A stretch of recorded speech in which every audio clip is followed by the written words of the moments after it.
ओम नमः शिवाय। हर हर महादेव।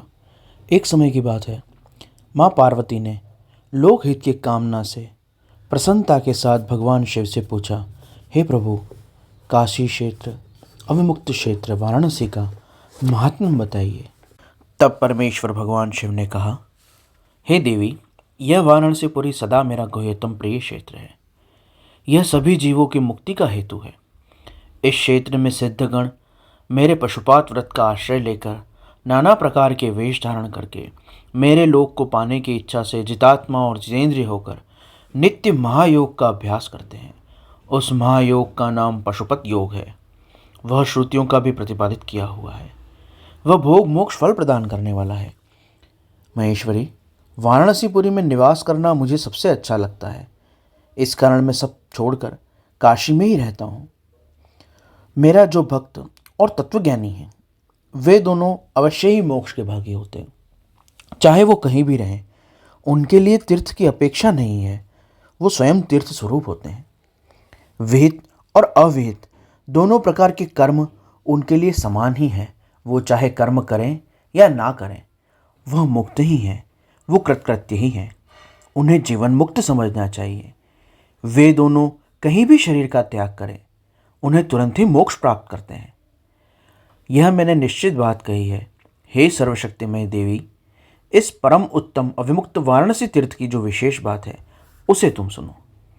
सभी वर्ण के समस्त आश्रम के लोग, चाहे वे बालक जवान वृद्ध हों, चाहे कोई भी क्यों न हो, अगर उनका शरीर इस काशीपुरी में मृत होता है तो वे मुक्त हो जाते हैं। स्त्रियां पवित्र हों चाहे अपवित्र, कुमारी हों चाहे विवाहित, चाहे अविवाहित, चाहे विधवा, चाहे अपवित्र, चाहे वंध्या, रजस्वला, प्रसूता, संस्कारहीना, जैसी तैसी कैसी भी हों, अगर वो इस क्षेत्र में प्राण त्यागती हैं तो उन्हें मोक्ष मिलता है।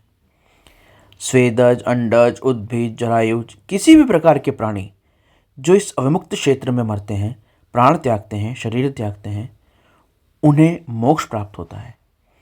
यहाँ पर जिन्होंने प्राण त्यागा, उनको न ज्ञान की अपेक्षा है, न भक्ति की, न कर्म की आवश्यकता, न दान की, न तपस्या की, न संस्कृति की, न धर्म की, न नाम कीर्तन पूजन, उत्तम जाति, किसी प्रकार की कोई भी अपेक्षा आवश्यकता उन्हें नहीं है, परंतु वो मोक्ष प्राप्त कर लेते हैं।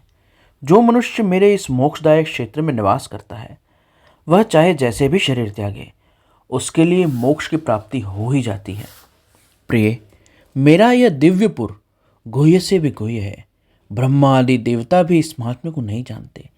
इसलिए यह महान क्षेत्र अविमुक्त नाम से प्रसिद्ध है, क्योंकि नैमिष आदि सभी तीर्थों में भी यह श्रेष्ठ है और यह मरने पर मोक्ष देने वाला है। धर्म का सार तत्व सत्य है, परमात्मा है। मोक्ष का सार तत्व समता और सहनशीलता है। समस्त तीर्थों का सार यह काशी अविमुक्त तीर्थ है। ऐसी विद्वानों द्वारा कही गई बात है। इच्छा अनुसार भोजन, शयन, क्रीड़ा, विविध कर्म करने वाला, विविध अनुष्ठान करने वाला मनुष्य भी यदि अविमुक्त तीर्थ में प्राण त्यागता है, शरीर त्यागता है, तो उसे मोक्ष मिल जाता है। जिसका चित्त विषयों में आसक्त है, जिसने धर्म में रुचि नहीं है, यदि वह भी इस काशी अविमुक्त क्षेत्र में मृत्यु को प्राप्त होता है तो संसार के बंधन में पुनः नहीं पड़ता। जो ममता से रहित, धीर, सत्वगुणी, दंभहीन, कर्मकुशल, कर्तापन के अभिमान से रहित और किसी भी कर्म का आरंभ न करने वाले हैं, ऐसे जो त्यागी और ज्ञानी हैं, भक्त हैं, उनकी तो बात ही क्या है। वे सब तो जीवित रहते ही मुझ में स्थित हैं। इस काशी क्षेत्र में शिव भक्तों द्वारा अनेक शिव रूप स्थापित किए गए हैं। पार्वती, वे संपूर्ण अभिष्टों को देने वाले और मोक्षदायक हैं। यहाँ पर जितने भी शिव विग्रह वाण स्थापित किए गए हैं, वे चारों दिशाओं में 5 कोस में फैले हुए हैं। इस क्षेत्र को अविमुक्त कहा जाता है। यह सब ओर से मोक्षदायक है।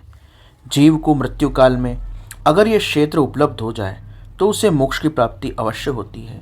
यदि निष्पाप मनुष्य काशी में जीव त्यागे तो उसका मोक्ष हो जाता है, और पापी मनुष्य जब वहाँ पर प्राण त्यागता है तो वह काय व्यूह को प्राप्त होता है। उसे पहले यातनाएं अनुभव करनी होती हैं, पीछे ही उसे मोक्ष प्राप्त होता है।